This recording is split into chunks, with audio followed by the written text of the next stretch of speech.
अस्सलाम वालेकुम, ये this is Jawad and welcome back to another video. तो आज की इस वीडियो में ले आया हूँ आपके लिए इंग्लिश क्लास 9th की समरी राइटिंग। जैसा कि आपका कल पेपर है तो काफ़ी कमेंट्स आ रही थी, तो डेफिनेटली कल बिज़ी था, बायो की बहुत वीडियो बनानी थी 10 क्लास की, तो आज ले आया हूँ आपका ही। आज देना, टेंशन नहीं लेनी। तो उसके बाद समरी राइटिंग में अगर आए तो ये आपका अभी जो पैराग्राफ आएगा इसमें से जो क्वेश्चन नंबर 1 होगा, दिस इज़ कंपलसरी। तो क्वेश्चन नंबर 1 क्या होगा आपका? कंपलसरी होगा समरी राइटिंग, और उसका टाइटल देना है आपने। टाइटल तो देना आसान होता है, समरी का थोड़ा कन्फ्यूजन होता है। तो चलिए वीडियो स्टार्ट करते हैं। चैनल सब्सक्राइब कर लीजिएगा। और यहाँ पे समरी राइटिंग में सबसे पहले इसकी हम डेफिनेशन पढ़ लेते हैं। मैंने आपके लिए लिख के लाया हूँ। A summary represent the major ideas from a text while reducing it length. तो ये कल मैंने बिल्कुल, वैसे तो नेट पे भी अवेलेबल है, लेकिन आसान वर्डिंग आपके लिए प्रॉपर चूज़ करके एक वर्ड फाइल तैयार की है। और यहाँ पे ये कहता है कि summary represent the major ideas from the text. तो यहाँ पे एक टेक्स्ट है, उसमें बहुत सारी चीज़ें लिखी होंगी, तो उसमें से जो मेजर आइडियाज़ होंगे हमारे पास, वो क्या करेंगे, टेक्स्ट के हमने लिखने हैं। वाइल रिड्यूसिंग इट लेंथ, तो इसका मतलब है कि ये समरी क्या होती है, छोटी भी होती है। ये कोई तशरीह नहीं होती जो कि बड़ी होती है।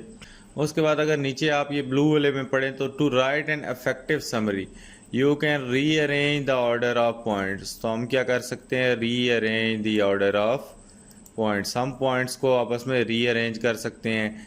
And remove the minor detail, ऐसी डिटेल्स जो कि या तो एग्जांपल्स दी हुई हैं या फजूल चीज़ें दी हुई हैं, उनको हम बीच में से निकाल देते हैं। फजूल चीज़ों को हम बीच में ज़ेर बहस नहीं लाते। जिस तरह आपको एक कहानी है कि फॉर एग्ज़ाम्पल के फाख्ता और चींटी की कर लें, तो फाख्ता ने चींटी को बचाया और चींटी ने उसको शिकार होने से बचाया। तो इस कहानी को देखे कितने लंबे चौड़े सीन्स में लिखा है। तो काम की बात बीच में से क्या है, ये है। तो बीच में से हमने काम की बात लिखनी होती है। तो समरी राइटिंग का फॉर्मेट, इसके बारे में कुछ पॉइंट्स हैं, ये देख लेते हैं। यहाँ पे when writing a summary remember that it should be in a form of paragraph. एक पैराग्राफ होना चाहिए। ये नहीं कि आपने 10 पैराग्राफ लिख दिए या 3-4 पैराग्राफ लिख दिए, एक ही पैराग्राफ होगा, वो ख़त्म नहीं होगा। लाइन छोड़ के दोबारा से नहीं लिखना। रूल नंबर 1 तो इसका ये आपने जहन नशीन कर लेना है। उसके बाद रूल नंबर 2 में कहता है summary begins with a introductory sentence that state the text title, author and main point of the text as you see it. कहता है कि ये शुरू वहाँ से होती है जहाँ से टेक्स्ट का टाइटल हो रहा होता है। जिस तरह ड्रग एडिक्शन के बारे में है तो हम ये लिखेंगे कि ड्रग एडिक्शन इज़ अ। उसके बाद पेट्रियाटिज्म के बारे में है तो पेट्रियाटिज्म से शुरू करेंगे। और इसके बारे में कहता है कि मेन पॉइंट्स हमने टेक्स्ट के उठा के इससे लिख देने हैं। उसके बाद कहता है कि summary is written on in your own words. In your own words का ये मतलब नहीं कि आप अपने पास से चेंज करते, जो टेक्स्ट में वर्ड्स हैं उनको रीअरेंज करके लिखने हैं। ये इन योर ऑन वर्ड्स का यहाँ ये मतलब नहीं कि अपने पास से घुमा फिरा के बातें लिखने शुरू कर देनी। अपने पास से कुछ भी नहीं लिखना, सिर्फ टेक्स्ट की जो बातें हैं उनको आपने आसान इंग्लिश में लिख सकते हैं। उसका स्टाइल चेंज कर सकते हैं, लेकिन उसका पूरा मीनिंग चेंज नहीं कर सकते। अपने पास से नहीं छोड़ सकते, क्योंकि अपने पास से लिखने लगे तो वो समरी नहीं, वो ऐसे बन जाएगा। उसके बाद कहता है summary contain only the ideas of original text. सिर्फ ये क्या करता है कि सिर्फ वही आइडियाज़ होते हैं जो कि ओरिजिनल टेक्स्ट में होते हैं। आपने अपने दिमाग से इसमें कोई आइडिया नहीं डालना। ये कौन से आइडियाज़ होते हैं? सिर्फ के सिर्फ आइडियाज़ ओरिजिनल टेक्स्ट वाले होते हैं। आपने अपने पास से इसमें आइडियाज़ नहीं डालने। आगे लिखता भी है जी, इसको हम अलग पॉइंट में कर लेते हैं ताकि आपको सही ज़हन नशीन हो। Do not insert any of your own opinions. अपने पास से फजूल चवले नहीं मारनी, अपने पास से हीरो नहीं उस वक्त बन जाना। अगर इंग्लिश आती है आपको तो उस वक्त आपने कहना है कि बस आज ही पेपर मिला तो चलिए अपने पास से शुरू करते हैं। ऐसा नहीं करना। अपनी ओपिनियंस को अपने जेब में रखना है। इंग्लिश के पेपर में अपनी ओपिनियंस को सब्र से उसको बर्दाश्त करके रखना है। इंटरप्रिटेशन, डिडक्शंस, कोई चीज़ आपने इंटरप्रेट की, उसके बाद डिड्यूस की उससे, या आपके कोई कमेंट्स है नहीं यार ये तो गलत हो रहा है, मैं नहीं, ये नहीं, ऐसा नहीं, ऐसा मीडिया को होना चाहिए। तो अपने पास वाली बातें हौसला करके अपने पास रखनी है। फिलहाल समरी में यहाँ पे नहीं लिखनी। बाकी जिस मर्जी को सुनाओ कहानियाँ, अपनी अपने ओपिनियन जहाँ मर्जी करो, you are free to express your opinions. तो फिलहाल के लिए समरी के लिए आपने अपने पास इसको सब्र करके रखना है, अपनी ओपिनियंस को भी। तो आगे चलते हैं। इसके कोई रूल्स हैं जो दोबारा मैं आपको जहन नशीन कराना चाहता हूँ। तो ये मैंने अलग से लिखे हैं, इसीलिए do not start before you have finish the reading and understanding the text. अब यहाँ पे क्या बात होती है ना कि बच्चे ने पैराग्राफ देखा ही नहीं तो जी समरी लिखने लग पड़ा। अब पैराग्राफ पढ़ूंगा तो मेरा टाइम वेस्ट हो जाएगा, तो टाइम वेस्ट होगा तो मेरे आखिर से वो ऐसे रह जाएगा, एप्लीकेशन लेटर रह जाएंगे।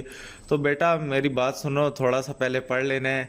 तो ये ज़्यादा चलाक बनने के चक्कर में आप समरी भी गलत लिखोगे, उसका टाइटल भी कुछ और लिख के नीचे क्वेश्चन का आंसर भी गलत दोगे। सबसे पहले जब पेपर आएगा तो आपने पैराग्राफ पढ़ लेना है। पैराग्राफ आपने पढ़ लिया तो आपको पता है कौन से क्वेश्चन का आंसर किधर है और कौन से वर्ड का मीनिंग किधर जाएगा, और उसके बाद हमारे पास उसकी समरी भी क्या बनेगी। तो ये जो गलती करते हो, ये गलती मैंने नंबर 1 पॉइंट पे इसीलिए लिख दी। उसके बाद do not panic at all.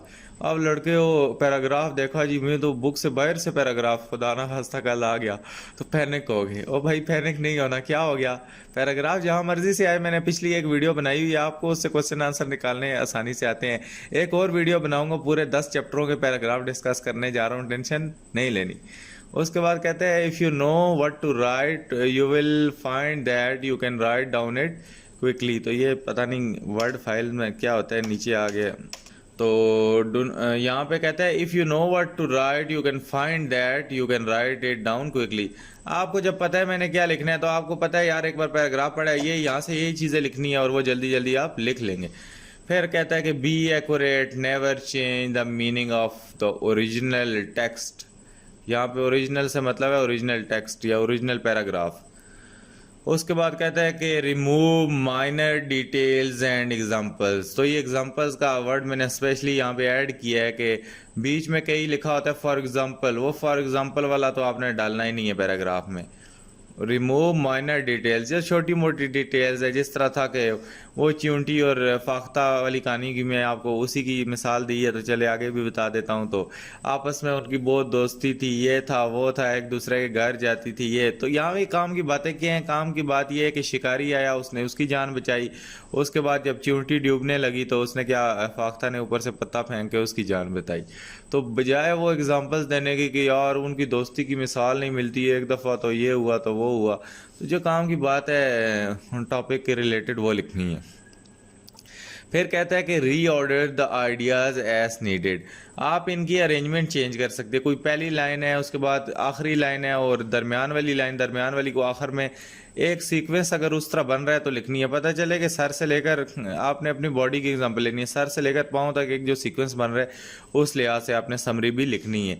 तो ये नहीं कि आपने पहले आपने आंखों का डिस्कस किया और उसके बाद पाँव पे चले गए और फिर दरमियान में आप दोबारा मुंह पे आ गए, तो इस तरह तो नहीं होता। उसके बाद कहते हैं रिजर्व योर ओपिनियन। अब ये जो आखिरी पॉइंट है ना, ये मैंने दोबारा लिखा है। अब इसमें रिजर्व का क्या मतलब है? रिजर्व हम किसी चीज़ को क्या करते हैं, बचा के रखना, इसका वो मतलब है। यहाँ पे इसका क्या मतलब है, रिजर्व का बचा के रखना। तो अपने जो ओपिनियंस हैं उनको क्या करना है, कोर्ट रखनी है, यहाँ पे उनको बचा के रखने, अपने पास से ओपिनियंस नहीं देने। मुझे पता है आप के बहुत एक्स्ट्रा ऑर्डनरी और बहुत अच्छे अच्छे ओपिनियंस होते हैं, मेरे से तो बहुत ज़्यादा ही अच्छे होंगे। तो आपने यहाँ पे अपने ओपिनियंस का अपने पास इनको रखना है। जेब में जब पेपर दे के आएंगे ना, बाहर निकलते हुए अपने दोस्तों से खूब ओपिनियन जानने। दोस्त है या सेंटर में कोई दोस्त यार नया बन गया है, जो भी है उसका दिमाग रच के खाना है। यहाँ पे फिलहाल आपने क्या काम करना है, ओपिनियंस को पास रखना है। तो उम्मीद है यार समझ आ गई होगी। आप कह रहे होगे कि यार पैराग्राफ दे के एग्जाम्पल नहीं दी, तो रुको पैराग्राफ ही लाया हूँ, टेंशन क्यों ले रहे हो। फिलहाल ये पैराग्राफ मैं बुक से तो नहीं लाया, ये मैंने समरी की वर्कशीट एक निकाली हुई है, तो ये भी इंटरनेशनल इम्पोर्टेंट चीज़ है, तो इसको देख के समझा देता हूँ आपको। तो समरी राइटिंग एक बहुत बड़ा क्योस बना है, क्योंकि 6-7 नंबर है भाई, पहला क्वेश्चन ही समरी राइटिंग है। तो उम्मीद है जिस तरह समझा रहा हूँ समझ आ रही होगी, टेंशन नहीं लेनी, समरी राइटिंग इज़ नथिंग। तो अभी देख लेते हैं इसकी आगे पूरी बुक की समरी राइटिंग भी आपको बताऊंगा, तो आपको पता चलेगा यार क्या क्या लिखना होता है क्या क्या नहीं। अभी भी किसी को समझ नहीं आए तो वो भी बिल्कुल टेंशन ना ले। उसके बाद यहाँ पे देखें summary the main idea, worksheet number 1 हमारे पास आती है जी। इसमें वो कहता है क्रिएट द टाइटल, इसमें क्वेश्चन उन्होंने दिए हुए हैं, create the title of paragraph, उसके बाद एक्यूरेटली समराइज द टेक्स्ट और your summary must describe all the key ideas of the text. तो ये देखिए ये रूल्स उसने ऊपर दिए हैं, फेडरल बोर्ड वाले ये आपको लिख के नहीं देंगे, आपको वैसे पता होने चाहिए। तो do not include your opinions, तो ये देखें यहाँ पे भी वो कह रहा है कि अपनी ओपिनियन, पर्सनल इन्फो अपनी समरी में नहीं डालनी, अपने कॉल रखनी। उसके बाद कहता है कि हाईलाइट और अंडरलाइन यानी की आइडियाज़। तो इसको छोड़ते हैं, यहाँ से पढ़ते हैं picture this a herd of elephant flies. पहले सबसे पहला रूल क्या था, समरी को पढ़ना है। A herd of elephant flies past you at 60 mile per hour, followed by a streak of tigers, a pride of lions, a bunch of clowns. What do you see? It must be a circus train. One of the first issue of the circus train was credited to W.C. Coop. He partnered with P.T. Branium in 1871 to expand the reach of their newly combined shows using locomotives. Before the circus train, these operations has lugged around all of the animal performers and equipment with a team of more than 600 horses. Since there are no highways, these voyages were rough and took long time.